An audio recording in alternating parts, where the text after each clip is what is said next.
Picture a farmhouse that kept breathing long after everyone inside was dead. In late March of 1922, on a remote Bavarian homestead, an entire family and their new maid were murdered. Yet days later, as a neighbor trudged up the muddy lane, a thin plume of smoke still lifted from the chimney. Inside, the cattle were calm and fed, their stalls swept clean. The air smelled of warm hay. In the kitchen, a stove ticked as it cooled, and in a side room, a bed had been made and then used, the sheet creased by a stranger's sleep. Here is the unnerving truth. The killer did not run. They stayed.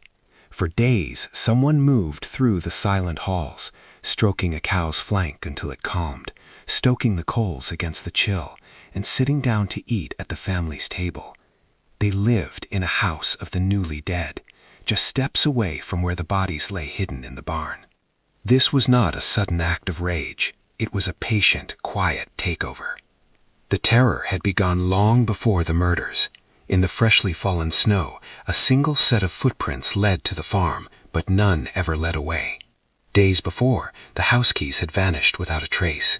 The family's previous maid had quit, terrified by the sound of soft, deliberate pacing in the attic, night after night.